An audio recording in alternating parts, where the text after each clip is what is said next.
Assalamualaikum warahmatullahi wabarakatuh. Hai sahabat komunikasi rasa dimanapun berada. Kembali lagi kita di podcast hari ini.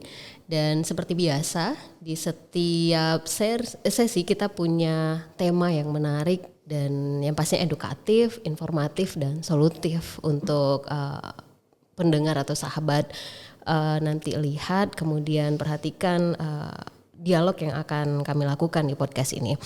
Hari ini kita akan berbicara mengenai komunikasi dalam mediasi permasalahan pelayanan publik. Nah, tema ini menarik dibicarakan karena ada konteks pelayanan publik yang secara mendasar, kalau misalnya kita perhatikan itu akan berkaitan dengan kebutuhan dasar manusia seperti kesehatan, pendidikan, kemudian budaya, politik dan sebagainya. Karena ketika pelayanan publik menjadi permasalahan, maka bisa saja memunculkan ketidakpercayaan publik karena turunnya kualitas pelayanan publik, kemudian juga terjadi pemenuhan kebutuhan yang tidak sesuai dengan harapan masyarakat. Nah, tetapi hari ini kita tidak akan hanya berbicara tentang permasalahan-permasalahan yang terjadi dalam konteks pelayanan publik, tapi juga proses apa yang bisa kita lakukan dalam upaya pencegahan agar terjadi peningkatan kualitas pelayanan publik dan juga hal-hal yang berkaitan dengan proses mediasi permasalahan pelayanan publik mungkin dan sebagainya. Hari ini sudah ada seorang bintang tamu, narasumber. Kita tepatnya manggil narasumber ya. Narasumber yang secara kompeten sudah tepat untuk kita berbicara dan berdialog mengenai pelayanan publik. Di depan saya sudah ada Bapak Jaka Andika. Beliau adalah PJS Kepala Perwakilan Ombudsman RI Bengkulu. Assalamualaikum Bapak. Waalaikumsalam warahmatullahi wabarakatuh. Sehat Bapak? Alhamdulillah sehat. Ya, ini enak nih. Tadi sebelum kita memulai podcast kita sempat berdialog dulu untuk menemukan chemistry ini ya. Kita berbicara tentang pelayanan publik nih Pak. Oke. Hal-hal yang sangat mendasar. Nah, sebagai Kepala Perwakilan Ombudsman mungkin bisa kali ya perkenalan dulu dari profil, kemudian juga Ombudsman itu sendiri seperti apa Pak? Oke, baik, makasih. Pertama, terima kasih ya. Telah diundang podcast ini ya, podcast di jurusan komunikasi Visipol Universitas Bengkulu terkait dengan latar belakang serta biodata saya. Saya sebenarnya di Ombudsman ini sudah sejak 2013. Di bulan Oktober masuk sebagai asisten Ombudsman. Oke. Nah, sudah hampir 11 tahun ini. 11 tahun ya. 11 tahun di Ombudsman. Yang mana di Ombudsman ini kita ya ini lebih ke passion saya juga sih sebenarnya. Karena saya di 2010 selesai menamatkan kuliah di Fakultas Hukum Universitas Bengkulu. Kemudian ikut beberapa seleksi, ya alhamdulillah masuk di Ombudsman seleksi itu. Rezekinya di sini. Sesuai dengan keinginan ya Pak. Iya. Nah,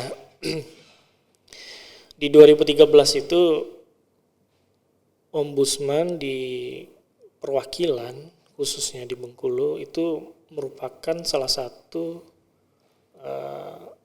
Ombudsman perwakilan yang paling mudah dibentuk. Ada 4 perwakilan yang pada waktu itu kita baru dibentuk. Memang amanat dari Undang-Undang 25 tahun 2009 tentang pelayanan publik mengamanatkan bahwa Ombudsman itu wajib dibentuk di perwakilan. Kalau nggak salah saya itu paling lama 5 tahun setelah undang-undang tersebut itu ya dibentuk.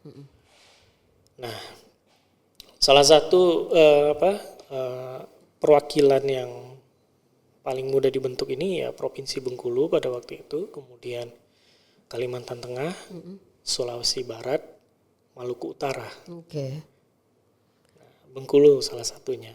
Nah, pada waktu itu dibentuklah di bulan Oktober tahun 2013, yang mana diseleksi pada waktu itu ada 4 yang diseleksi. Pertama 1 orang kepala perwakilan dan 3 orang asisten ombudsman. Oh, 4 orang ya, genap berarti ya Pak ya? Ya, 1 orang kepala perwakilan dan 3 orang asisten ombudsman. Nah, pada saat seleksi ya di Bengkulu waktu itu, saya sempat agak ragu juga ini. Pada saat seleksi sudah menyampaikan atau mengirimkan berkas administrasi, kemudian juga lolos administrasi, kemudian seleksi tertulis. Waktu itu seleksi tertulisnya itu di pondok pesantren yang ada di Hibrida itu. Kalau salah saya apa namanya? Lupa saya. Mubarak ya? Iya.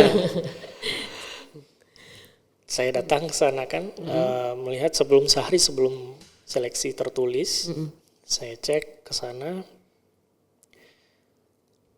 Orang-orang peserta seleksi ini juga bertanya, benar nggak sih di sini? Ya? Iya, karena kondisinya dulu seperti itu, mohon maaf.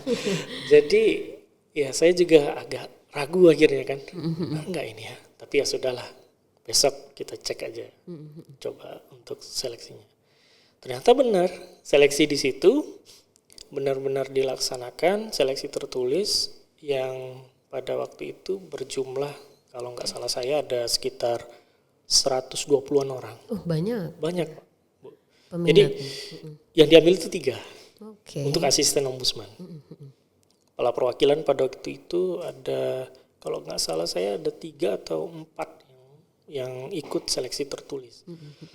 Nah, setelah seleksi tertulis diumumkan, kemudian seleksi psikotes wawancara, dan terakhir seleksi wawancara dengan pimpinan ombudsman RI ya? Iya, ternyata saya pikir apakah kita seleksinya di Jakarta atau masih di Bengkulu. Ternyata di Bengkulu juga, masih tempat yang sama. Jadi pimpinan ombudsman itu datang ke sana. Saya juga nggak nyangka waktu itu. Akhirnya di wawancara, pertanyaannya yang salah satu yang menjadi saya luar biasa dengan beliau ini, pada waktu itu beliau sampaikan ke saya, kamu sudah pengalaman bekerja di mana saja? Saya jelaskan sudah magang di sini, sudah bekerja di sini. Nah, sampaikan kalau di ombudsman ini intinya kita yang mengawasi.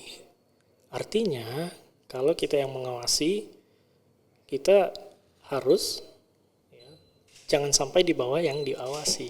Maksudnya yang di bawah itu jangan sampai yang kita awasi ini mendikte kita dan seterusnya. Karena kita yang mengawasi. Yang kita awasi ini adalah bukan hanya ya pemerintah, tapi juga ada ya penyelenggara pelayanan publik tadi luas kan. Termasuk penegak hukum. Apakah kamu bisa sanggup melaksanakan itu? Terus jawab tanpa keraguan. Insya Allah sanggup, Pak. Ya intinya ya kita di ombudsman ini harus itu tadi yang saya sampaikan. Ada jangan sampai yang kita awasi tadi itu mendikte ataupun memberikan ya jangan sampai ombudsman yang terbawa lah intinya. Nah itu akhirnya di 2013 selesai, alhamdulillah masuk di ombudsman, langsung kemudian pelatihan sampai dengan ya waktu itu 2013 bertiga cuman sampai 2015 bertiga saya, kemudian Redo sekarang di NTT, kemudian Irsan Hidayat, beliau sekarang di Bawaslu Kaur ya. Nah berjalannya waktu sampai 2015 bertambah lagi ada 2 orang asisten. Nah jadi di ombudsman itu kita ada 2 kamar. Maksudnya ada asisten, ada sekretariat PNS dalam hal ini. Nah asisten ini yang melaksanakan fungsi atau tugas substansi ombudsman. Artinya ada beberapa tugas yang diamanahkan oleh undang-undang. Undang-undang yang mengamanahkan ombudsman ini ada 3, luar biasanya itu. Undang-Undang Ombudsman, Oke. Undang-Undang nomor 37 tahun 2008, Undang-Undang nomor 25 2009 tentang pelayanan publik, Pelayanan publik. Ya. dan Undang-Undang Pemerintah Daerah 23 2014. Di pasal 351 itu salah satunya apabila yang dilaporkan ini pemerintah daerah tidak melaksanakan rekomendasi ombudsman, itu maka Menteri Dalam Negeri akan menyampaikan itu kepada kepala daerahnya, harus dilaksanakan itu. Nanti akan ada pembinaan khusus nanti di Tapi situ. bentuk rekomendasinya jadi mengikat Mengikat jadi. karena adanya undang-undang Ya. itu. Nah, jadi ada dua itu, asisten itu yang melaksanakan fungsi substansi dari ombudsman, dan sekretariat itu melaksanakan fungsi dukungan manajemen. Dukungan manajemen. Ya, seperti kantor, kemudian keuangan, kepegawaian, dan seterusnya. Nah, di ombudsman ini kita dipimpin oleh satu orang kepala perwakilan. Kalau di perwakilan ya, kalau di pusat, di Ombudsman Republik Indonesia itu ada 9 pimpinan. Satu orang ketua merangkap anggota, satu orang wakil ketua merangkap anggota, dan 7 anggota. Jadi ada 9 anggota Ombudsman Republik Indonesia.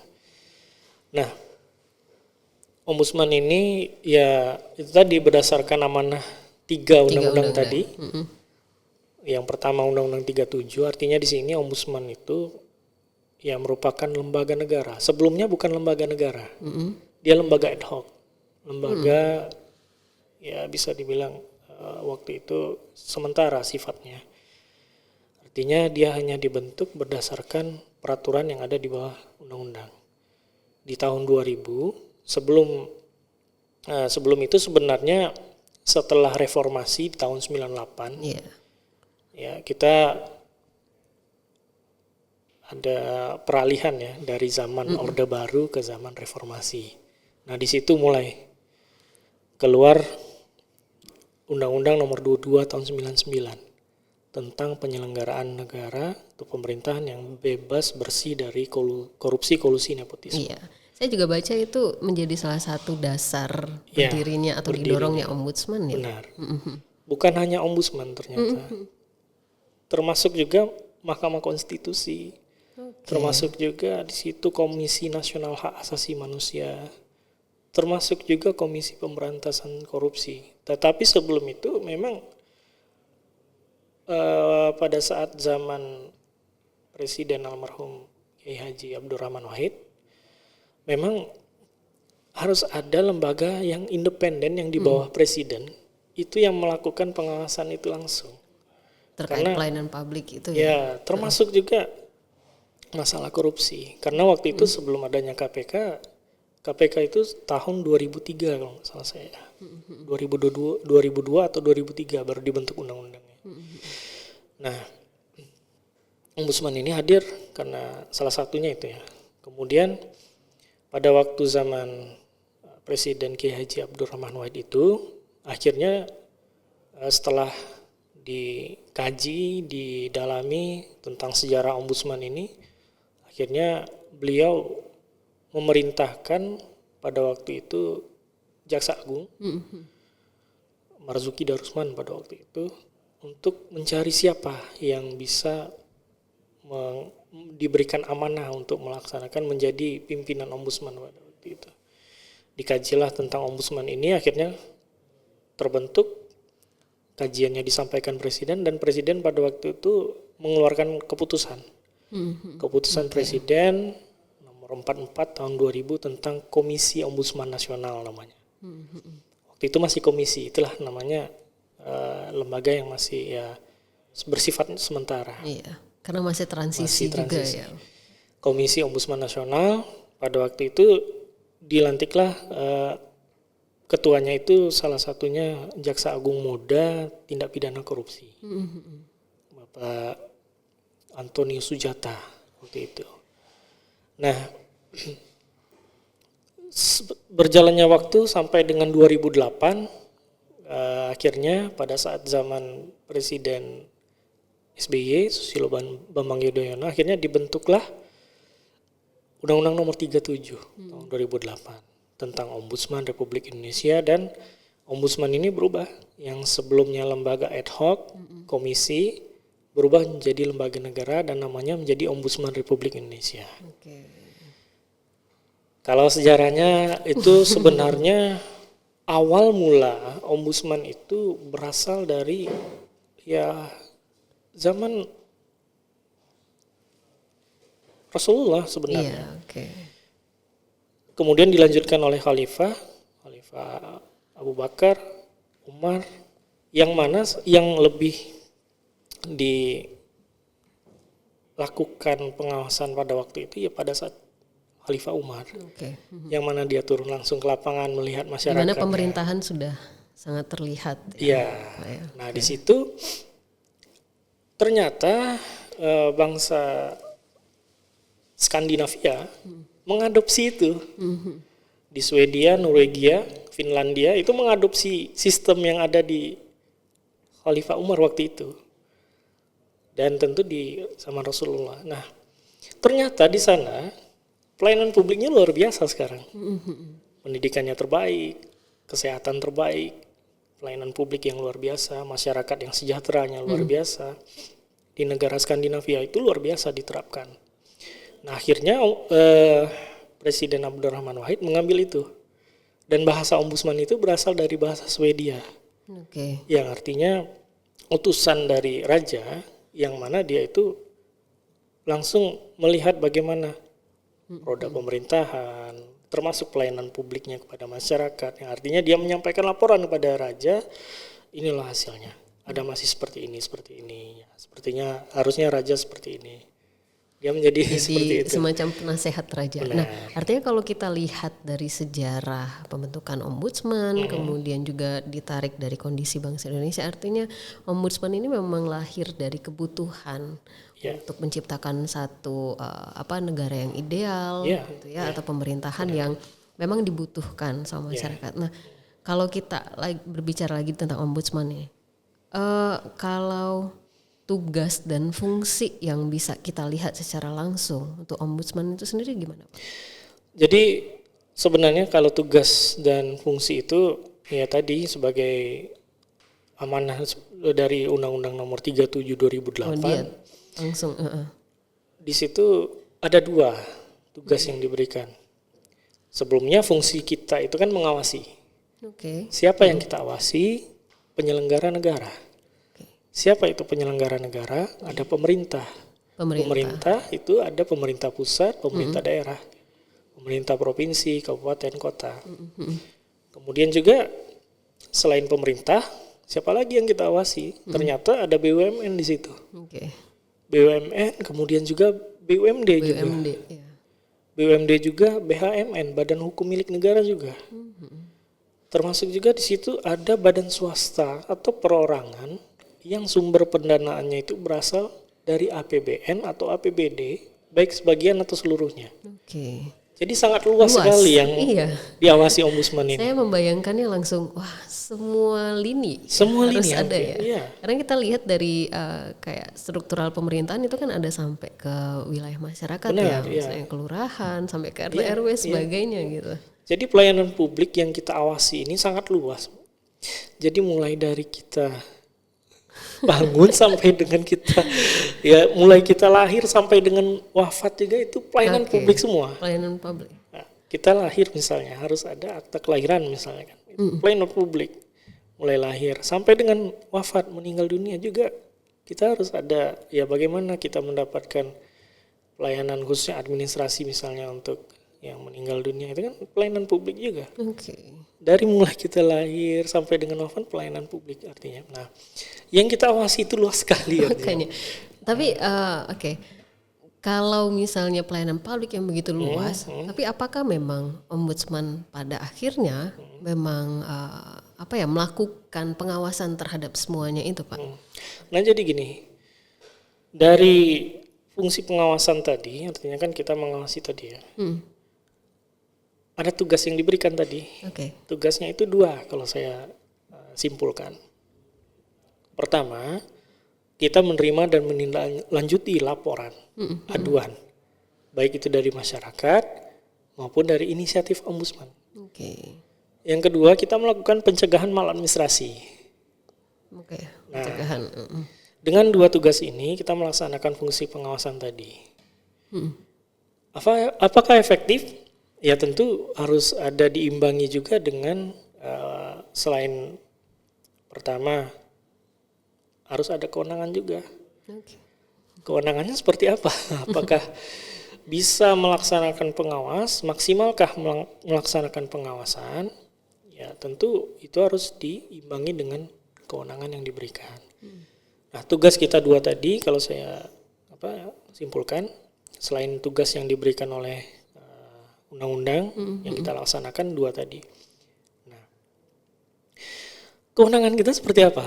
Iya. Pertanyaannya kan. Nah, tentu di Undang-Undang 37 2008 itu sebenarnya untuk negara-negara yang sadar akan pelayanan publik yang baik, masyarakatnya itu sadar akan pentingnya pelayanan publik, sadar akan pentingnya suatu hak dan kewajiban yang diberikan dari masyarakat dan negara memberikan pelayanan kepada masyarakat. Artinya sebenarnya kalau itu memang benar dilaksanakan, mudah tugas ombudsman ini. Kalau sebenarnya melaksanakan itu. Okay. Tapi permasalahan di sini kita perlu pahami kompleks, sangat kompleks memang. Nah, tentu harus ada diimbangi dengan kewenangan tadi. Apa saja kewenangannya? Yang pertama, salah satu kewenangan ombudsman itu dalam melaksanakan pemeriksaan, kita menindaklanjuti laporan aduan tadi, kita diberikan kewenangan. Salah satunya berhak untuk meminta atau mendapatkan apakah itu data, dokumen, ataupun salinan dokumen dari instansi manapun. Oh, okay. Dari Undang-Undang 37 berarti itu tidak ada yang boleh membatasi pekerjaan yang dilakukan oleh ombudsman. Apabila itu dihalangi, ada ketentuan lain di Undang-Undang 37. Artinya ada tindak pidana yang dilakukan oleh penyelenggara atau yang diadukan atau dilaporkan, terlapor dalam hal ini, apabila dia menghalangi ombudsman dalam melaksanakan tugas dia tadi, khususnya di pemeriksaan, itu ada sanksi pidananya yang diberikan oleh negara.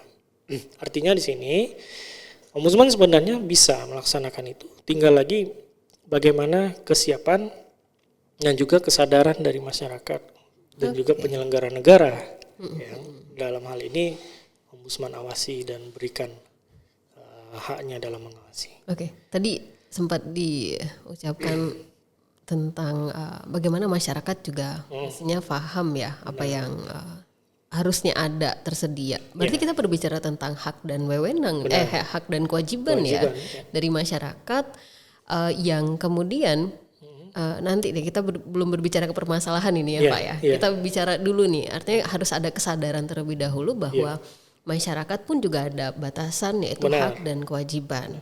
Dan penyelenggara juga ada hak dan kewajiban. Mungkin bisa lebih dijelaskan. Itu tadi.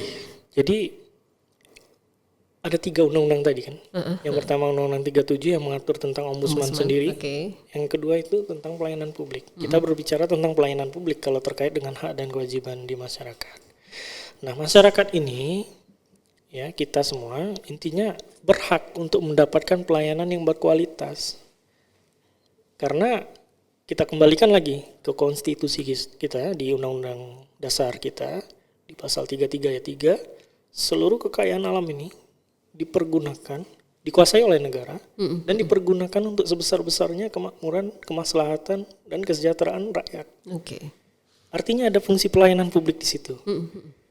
Bagaimana cara negara mengelola sumber daya alam, sumber daya manusia ini untuk masyarakat mendapatkan pelayanan yang berkualitas tadi.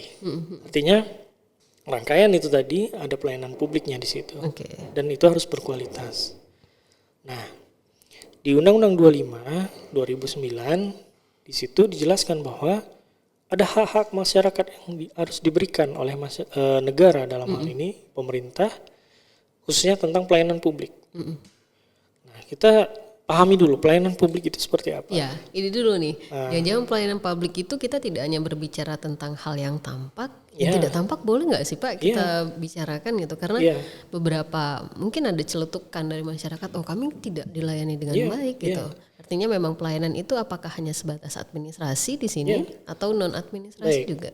Pelayanan publik itu kalau di Undang-Undang 25 itu rangkaian kegiatan, rangkaian pelaksanaan kegiatan mulai dari masyarakat itu datang ke suatu instansi sampai dengan dia mendapatkan haknya itu tadi. Oke.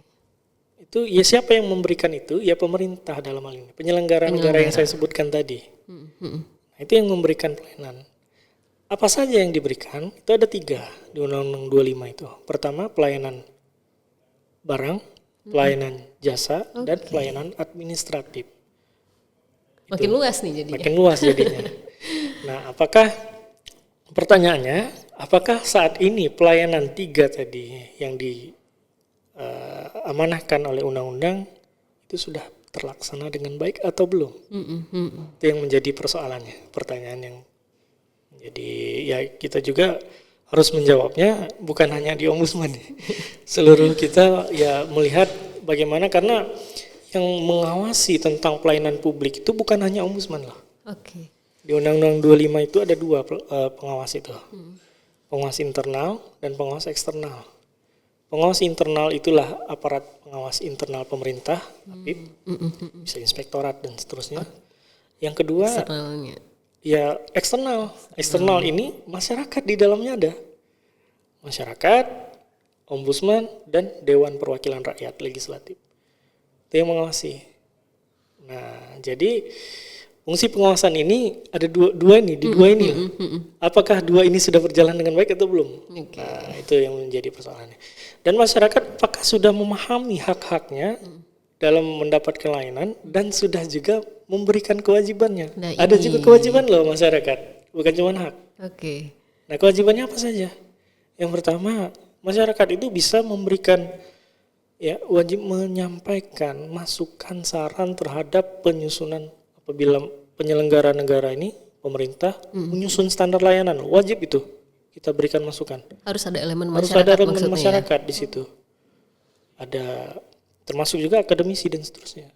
Nah, artinya di situ punya peran juga masyarakat dalam hal penyusunan maupun ya perbaikan kualitas layanan. Artinya bukan cuma hak yang diberikan, tetapi juga kewajiban masyarakat dalam menyusun dan juga mengawasi ya dalam memberikan pelayanan publik yang berkualitas itu ya harus ada masukan juga dari masyarakat. Oke, artinya ya jangan kemudian semuanya harus dikembalikan ke Ombudsman gitu ya, karena pembagiannya sudah ada 2 porsinya. tadi. Iya. 2 tadi itu tadi. Oke, masyarakat dan Ombudsman. Nah, apakah di masing-masing lembaga pemerintah itu punya standar layanan nggak sih? Begini, jadi setiap instansi penyelenggara pelayanan publik itu wajib menyusun dan menetapkan suatu standar layanan. Itu amanah Undang-Undang 25 2009. Apa saja komponen standar layanan itu? Di pasal 21-nya jelas itu. Mulai dari dasar hukum, persyaratannya, alur mekanisme prosedurnya, jangka waktu, kemudian tarif kalau misalnya berbiaya, kemudian maklumat layanan. Nah, standar layanan yang sudah disusun tadi harus punya komitmen penyelenggara ini untuk melaksanakan itu. Dituangkan dalam maklumat layanan. Nah, maklumat layanan ini isinya komitmen, janji untuk melaksanakan standar layanan tadi. Yang kedua, apabila tidak terlaksana dengan baik, siap menerima sanksi. Yang ketiga, terus memberikan perbaikan. Apabila ada yang baru nih, ada perbaikan ya diperbaiki kualitas layanannya. Kemudian memberikan kompensasi juga. Selain sanksi diterima, kalau misalnya kita salah, kompensasi. Bisa permohonan maaf misalnya layanan kita seharusnya diberikan misalnya ada standar waktu misalnya kan 30 menit, lewat dari 30 menit 40 menit misalnya mohon maaf. Contoh misalnya di BUMN ya atau di lembaga swasta lah. Itu ada itu. Iya. Luar biasa. Jadi misal terlambat misalnya dalam memberikan layanan selama 30 menit diberikan snack misalnya kan. Diberikan souvenir misalnya kan, permohonan maaf. Oke. Nah, itu seharusnya dilaksanakan.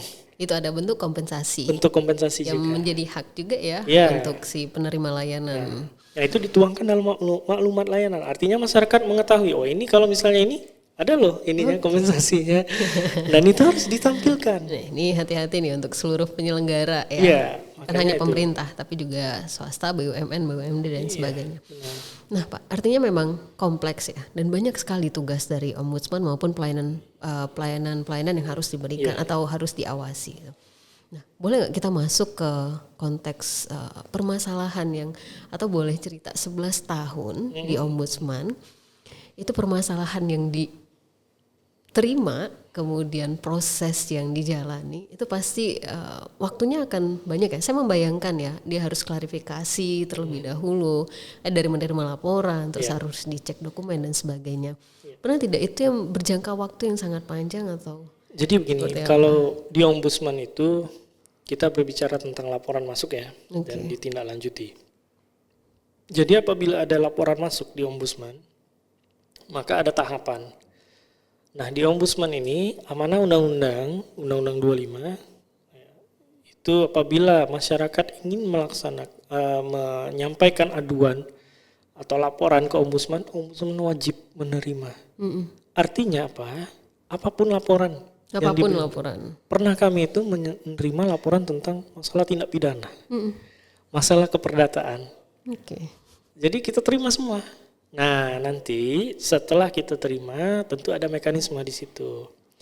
Di Undang-Undang 37 kita memfilter itu. Apakah laporan ini masuk kewenangan ombudsman atau tidak? Itu yang pertama. Cek apakah memenuhi syarat formil dan materialnya. Syarat formil ini pertama, apakah yang menyampaikan laporan atau aduan ini merupakan korban langsung terkait dengan pelayanan publik yang tidak baik. Kita sebut maladministrasi. Ada maladministrasi, ada dugaan, ada potensi maladministrasi. Nanti kita bicara itu. Nah, apakah pertama apakah legal standing ya pertama, apakah dia korban langsung atau bukan? Kalau memang bukan, apa yang membuktikan dia itu? Apakah dia kuasa dari korban atau bukan? Apakah dia badan hukum atau perorangan dalam hal ini kan? Nah, setelah itu baru dicek lagi apa yang menjadi keluhannya, dokumen yang mendukung terkait keluhan atau aduan atau laporannya tadi. Itu masih tahap pengecekan ya Pak? Pengecekan di awal, di verifikasi. Nah itu formil. Nah masuk ke material, masuk yang kedua, kita cek lagi apakah ada dugaan maladministrasi di dalamnya. Tentang pelayanan publik ini, disampaikan laporan ke ombudsman, adakah dugaan maladministrasi? Apa sih maladministrasi itu?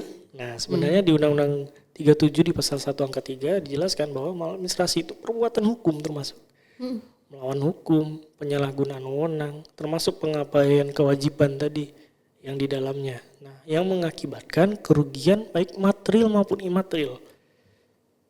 Itu maladministrasi. Nah, tadi laporan masuk kita verifikasi formil material. Nah, materialnya yang kedua, apakah laporan ini sudah masuk ranah pemeriksaan di pengadilan atau belum? Karena di ombudsman nggak boleh mencampuri kebebasan hakim dalam memberikan putusan. Nah yang ketiga, apakah sudah lewat 2 tahun atau tidak? Ada daluarsanya. Misal 2 tahun lewat. Kejadiannya ya, baru artinya melaporkan. Sudah lewat dari 2 tahun. Itu maksimal 2 tahun dilaporkan. Nah apabila itu semua sudah terpenuhi, kita bahas, diskusikan. Oke, naik ke pemeriksaan. Nah di pemeriksaan itulah nanti kita melakukan ada 3 hal yang kita bisa lakukan. Pertama, setelah dokumen dicek dan disampaikan, diberitahukan kepada pelapor bahwa laporan udah masuk tahap pemeriksaan, kita cek dokumen kembali.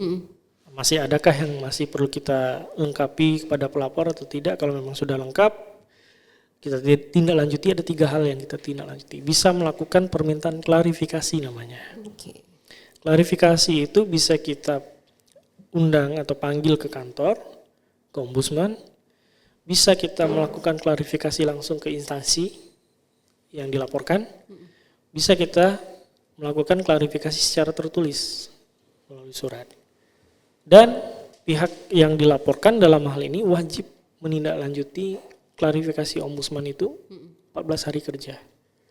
Kalau tidak dilakukan sampai ketiga kali, nah di Undang-Undang 37 2008, ombudsman bisa meminta kepada aparat kepolisian penegak hukum dalam hal ini untuk menghadirkan secara paksa pihak yang dilaporkan.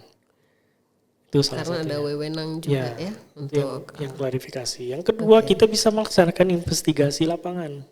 yang dilakukan sama ombudsman langsung. Iya, yang dilakukan oleh ombudsman langsung terhadap, misal contoh, saya misalkan ada laporan nih tentang air minum di perusahaan daerah air minum misalnya kan, disampaikan bahwa klarifikasinya yang dilaporkan itu misalnya air minum ini belum jarang hidup nih, kenapa nih masalahnya, atau keruh atau apa misalnya kan, kita klarifikasi misalnya, wah ternyata ada kerusakan nih, dijawab oleh PDAM, ada kerusakan Pak Ombudsman di pipa ini.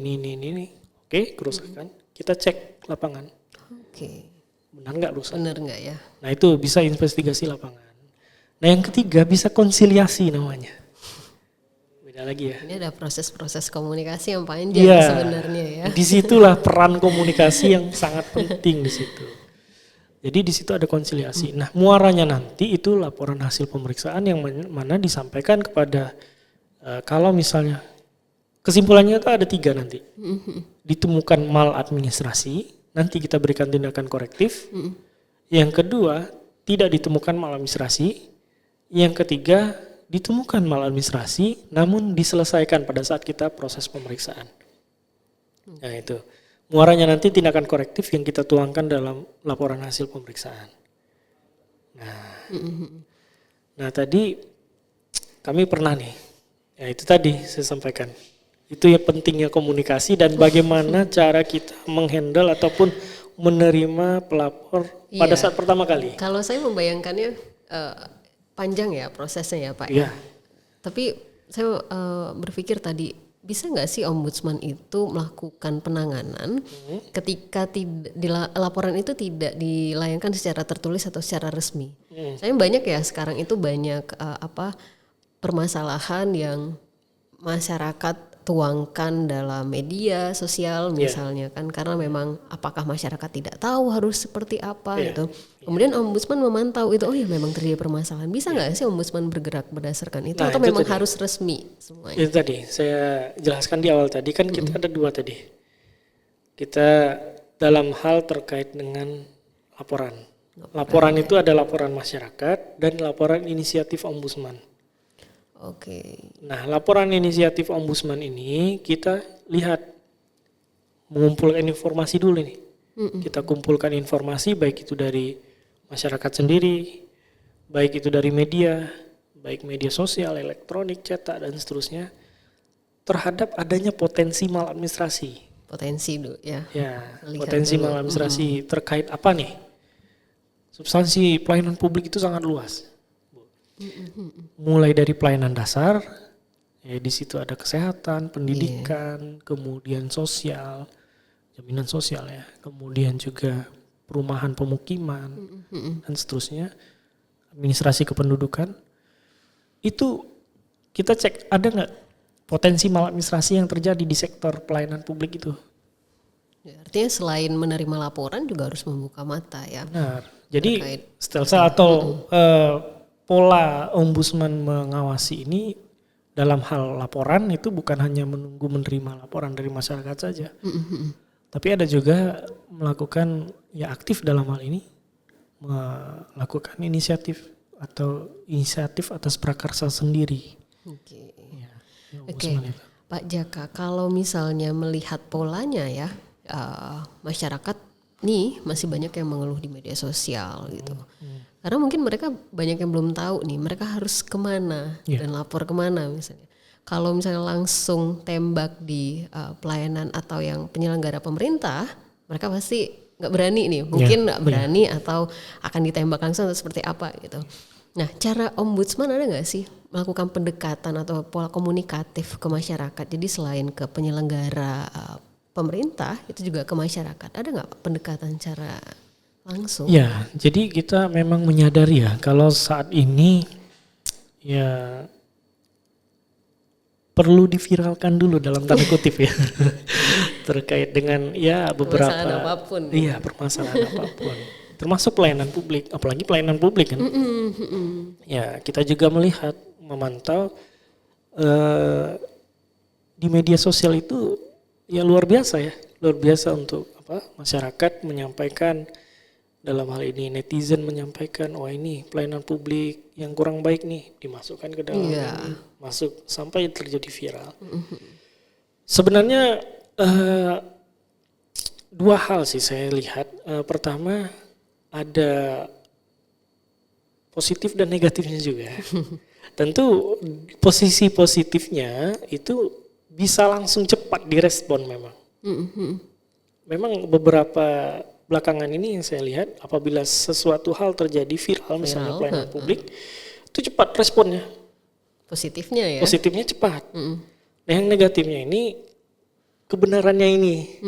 Kita kan harus lihat dulu, seperti apa sih? Karena kan kita hanya melihat penggalan dari yang viral itu saja.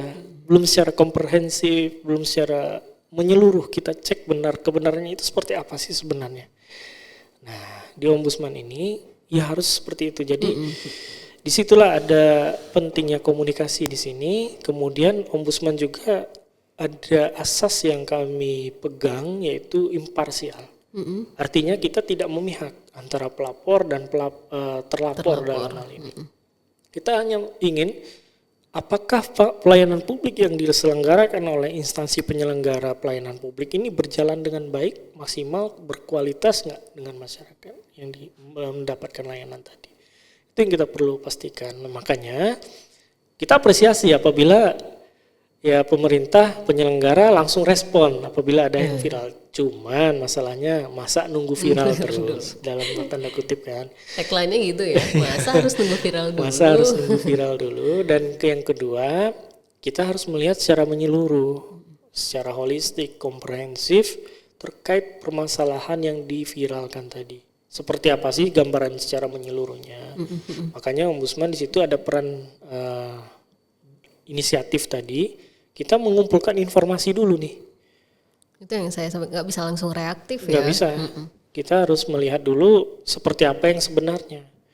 Makanya kita kumpulkan informasi, kemudian juga setelah kita kumpulkan informasi, ya benar nih ada potensi. Dan itu masif terjadi, bukan hanya di suatu ini saja.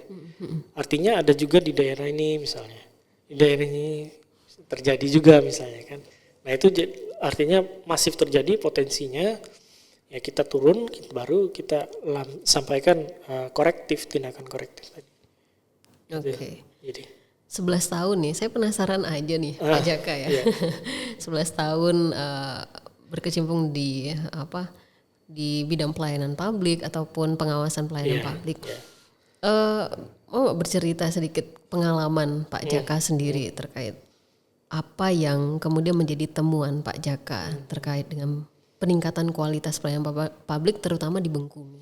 Ya, gini, saya waktu pertama menjadi asisten ombudsman itu, kami bertiga waktu itu, saya, Irsan dan Redo waktu itu, pertama kali salah satu ada kita terima laporan dari pelapor ini, itu terenyuh kami, luar biasa ini pelayanan publik di instansi, salah satu instansi lah. Jadi datang beliau ini ke kantor ombudsman, kita terima, kita persilakan duduk, kita berikan minuman dan seterusnya. Beliau ini nampaknya dari salah satu daerah lah ya, jauh-jauh datang ke ombudsman. Dia dapat informasi dari salah satu teman atau rekannya. Ya, jadi sampaikan coba ke ombudsman. Datang ke ombudsman. Luar biasa jauhnya, kita persilakan dulu duduk. Belum kita sampaikan bagaimana ini segala macam, belum sampai kita pertanyaan itu. Kita terima dulu. Jadi ada rasa simpatik juga sebenarnya. Setelah kita ini ada yang disampaikan ke beliau ini ke kita, saya ya sudahlah, terserahlah mau dilayani atau enggak, tapi saya sudah puas datang ke sini dilayani. Saya merasa udah inilah, karena saya datang ke situ, saya disuruh diusir, datang ke situ nggak bisa di sini, diusir lagi, datang ke situ. Artinya dia udah apa ya, udah hopeless lah dalam hal ini, dalam tanda kutip, melihat ya pelayanan publik pada waktu itu ya di salah satu instansi. Nah, datang ke kita ini ya intinya kita layani dengan baik, kita terima, kita catat laporannya seperti apa. Itu jadi kesan pertama saya, wah luar biasa Gini ya, amat ya. kok bisa sampai seperti ini beliau ya. Itu yang pertama. Terus juga yang kedua, saya pernah datang ke suatu instansi juga. Datang kami sebagai ombudsman resmi, ada surat tugas dan seterusnya. Pada waktu itu ya 2013 atau 2014 kalau nggak salah saya datang ke sana, ya intinya melihat ya masih sebelah mata. Intinya instansi penyelenggara pelayanan publik ini melihat apa LSM atau mohon maaf bukan ini kan LSM atau seperti apa, cuman pandangan atau persepsi penyelenggara pada waktu itu yang melihatnya ini kok cuman ngerecoki aja ya. Seperti itu. Jadi ya kita sampaikan, artinya ya silakan kalau memang Bapak atau Ibu tidak mau diperiksa ya silakan, itu hak. Cuman intinya kami sudah memberikan peringatan bahwa pelayanan publiknya seperti ini. Pada saat kita melakukan penilaian kepatuhan penyelenggaraan pelayanan publik juga, padahal itu resmi diamanahkan oleh undang-undang, dan apabila tidak berkenan untuk melaksanakan itu, kita minta berita acaranya kan. Jadi ada suatu instansi kami datangi, dia tidak berkenan untuk dinilai. Pernah waktu itu tidak berkenan dinilai, ya sudah baik. Cuman Bapak mohon tanda tangan ini berita acara ini, Bapak Ibu. Apa ini katanya? Ya artinya Bapak tadi tidak berkenan untuk dinilai, kita awasi. Nggak mau saya, intinya seperti itu. Baik, kalau nggak mau saya sampaikan ini, saya tanda tangan ini, saya sampaikan ke atasan Bapak, artinya tidak dinilai. Besok memang hasil penilaian itu memang zona merah dia. Oke. Pelayanan publiknya buruk intinya. Setelah itu baru dia mungkin udah dapat ini, makanya Pak saya sudah sampaikan, artinya silakan perbaiki, kalau tidak perbaiki ya itu hak Bapak. Cuman masalahnya di sini ada kewajiban yang harus dilaksanakan sebagai penyelenggara layanan publik. Nah itu kita jadi memberikan peringatan, ya kalau tidak ditindaklanjuti ya itu tadi. Ada pernah juga pada saat kita bukan di Bengkulu sih, cuman menjadi apa ya, ini juga sih perhatian kita juga pada saat, ya intinya kan setiap aparat penegak hukum juga pernah meminta data tentang pelayanan publik yang baik. Karena kenapa? Awal mula dari korupsi itu ya maladministrasi ini. Oke. Jadi pernah beberapa kali, tentu kalau KPK sering tuh minta data ke ombudsman tentang pelayanan publik, mana nih yang masih ini. Kemudian aparat penegak hukum juga koordinasi ke ombudsman. Dengan wewenang mereka juga akan ditindaklanjuti ya, gitu ya Pak. Nah makanya ya itu tadi peran ombudsman sebagai early warning terkait dengan pelayanan publik, yang mana di situ imbasnya nanti tentu ada tindak pidana dalam hal ini korupsi kan yang terjadi. Karena awal mula tadi yang saya sampaikan itu dimulai dari maladministrasi dulu. Sama dengan latar belakang kenapa ombudsman kemudian harus didorong jadi lembaga independen, gitu benar, ya Pak. Seperti itu. Jadi ya luar biasa lah intinya. Beberapa inilah pengalaman lah yang saya share. 11 tahun loh Pak Jaka ya. Jadi saya membayangkan kalau saya tangkap ya sebenarnya siapa sih yang mau menumpuk permasalahan ya Pak Jaka ya. Kalau secara manusiawi maunya ada masalah satset gitu selesai ya. Tapi saya melihat bahwa pola yang terjadi di ombudsman itu terikat dengan aturan-aturan, kemudian selain aturan tuh ada tahapan yang harus dilakukan untuk menyelesaikan permasalahan gitu. Tapi permasalahan yang secara vertikal misal antar masyarakat itu nggak ada ya Pak ya, memang ke lembaga masyarakat yang lembaga penyelenggara pemerintah yang artinya masyarakat batasin juga nih kalau misalnya mau protes atau mau menyampaikan keluh kesahnya, ada lembaga khusus tapi lembaganya juga punya wewenang berdasarkan pada aturan. Benar, gitu ya Pak Jaka ya. Ya, jadi terkait pengawasan tadi ya, tadi mengenai siapa saja yang diawasi. Itu tadi memang ya itu tadi memang masyarakat punya peran di situ.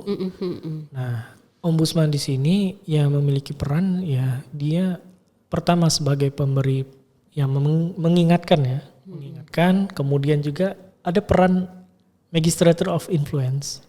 Oke. Maksudnya memberikan pengaruh kepada instansi penyelenggara publik, bukan hanya kita bertindak menyampaikan peringatan tadi ya. Kita juga memberikan pengaruh, ayolah jangan sampai pelayanan publik kita ini ya dipandang ya masyarakat yang menilai ya tidak baik seperti itu kan. Itu yang kita juga lakukan. Artinya di sini bukan hanya peran fungsi 2 tadi, tetapi ada juga fungsi yang lain. Ada fungsi juga kita membangun jaringan. Membangun kemitraan dengan instansi penyelenggara termasuk juga masyarakat. Di sini. Makanya di ombudsman itu ada juga jejaring masyarakat yang menjadi mitra ombudsman yang menyampaikan masukan, saran terkait dengan pelayanan publik bukan hanya di suatu instansi penyelenggara tetapi juga tadi termasuk juga di undang-undang ombudsman itu menyampaikan ada badan swasta dan perorangan.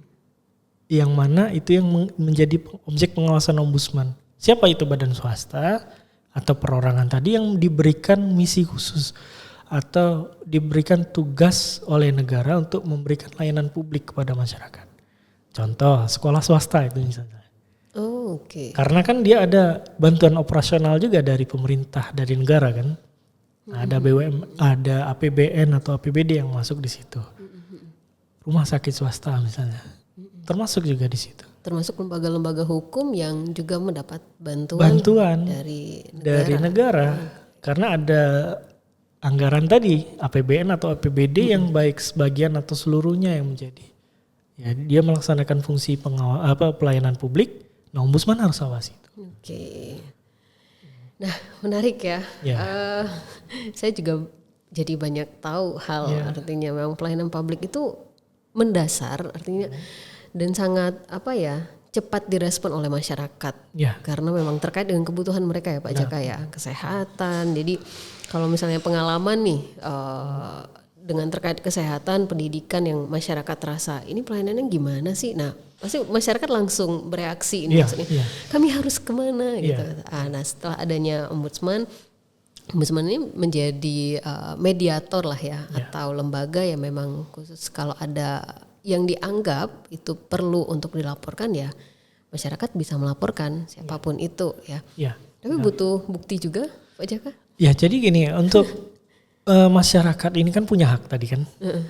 Berhak untuk menyampaikan aduan atau laporan. Oke. Kemana? Sebenarnya jawaban kemana ini dia harus pertama di Undang-Undang 25 itu instansi penyelenggara pelayanan publik itu wajib juga ada pengelola pengaduannya di internal mereka. Jadi masyarakat kemana dulu ya harusnya ke instansi itu. Tapi terkadang memang ini masih belum efektif. Yang ini harus kita implementasikan benar-benar diefektifkan terkait dengan pengelolaan pelayanan publik pengaduannya di instansi. Nah terkadang masyarakat karena belum efektif tadi menyampaikan gini, saya nggak lagi ya menyampaikan laporan ya sama saja Pak, sampaikan ke sini ya ternyata juga itu juga pegawai itu juga bapak itu juga yang ininya akhirnya sampaikan ke kita. Biarlah ombudsman saja Pak yang menindaklanjuti. Padahal seharusnya di Undang-Undang 25 lagi sekarang kan sudah zaman teknologi ya. Iya benar.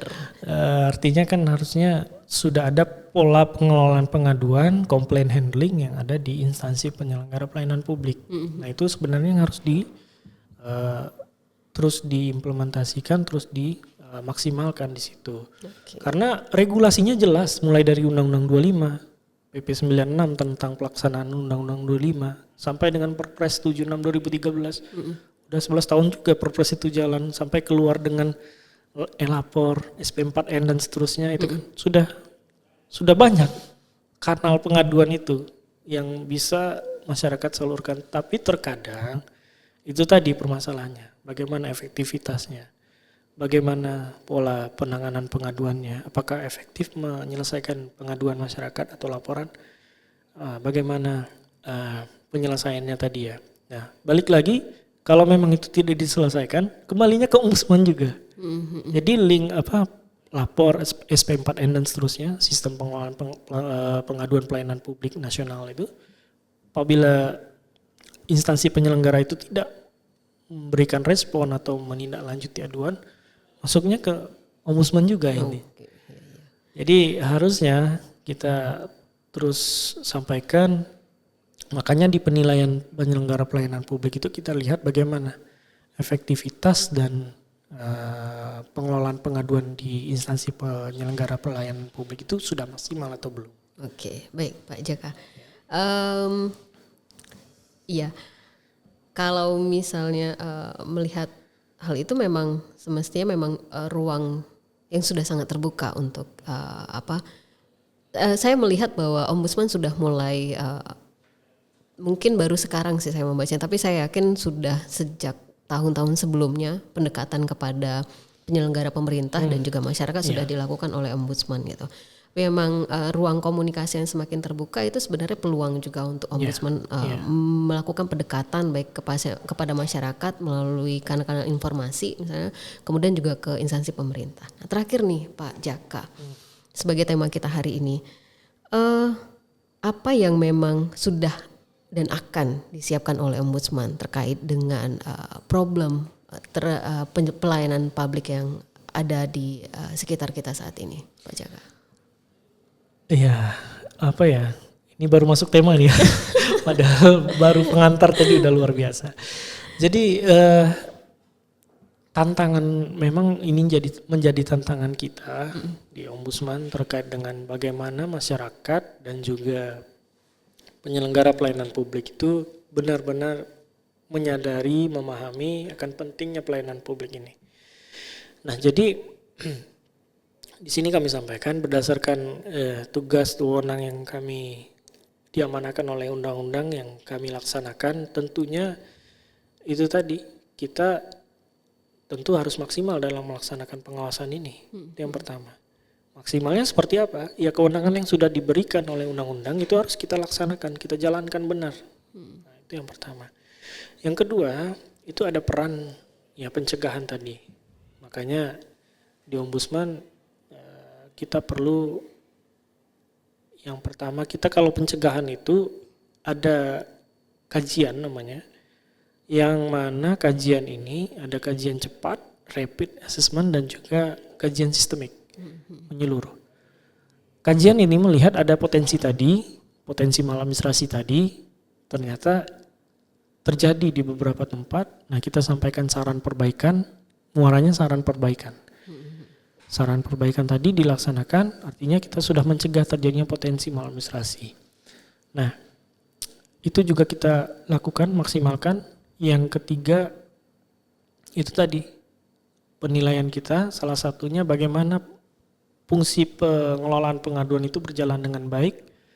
Dan yang keempat, seharusnya ya di sini yang seperti disampaikan tadi, ombudsman di sini menjembatani para pihak, dalam hal ini pelapor, terlapor, pihak terkait itu dalam hal penyelenggaraan pelayanan publik itu seperti apa bisa dimaksimalkan. Sebenarnya panjang sih kalau bisa diceritakan lebih lanjut lagi. Kajiannya ini bisa 3 SKS nih Pak Jaka. Tapi waktu kita terbatas.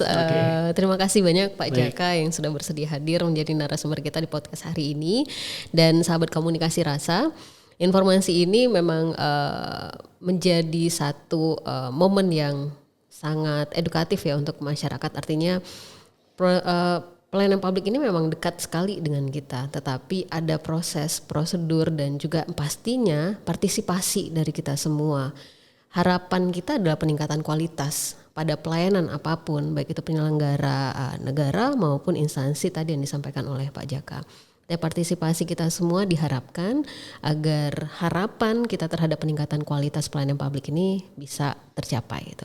Demikian podcast Komunikasi Rasa hari ini. Sekali lagi terima kasih banyak Pak Jaka. Semoga harinya selalu menyenangkan dengan proses untuk menghadapi ataupun menyelesaikan berbagai permasalahan yang ada di publik kita yang sangat kompleks ini. Terima kasih saya ucapkan, mohon maaf atas banyak salah. Saya tutup. Assalamualaikum warahmatullahi wabarakatuh. Waalaikumsalam.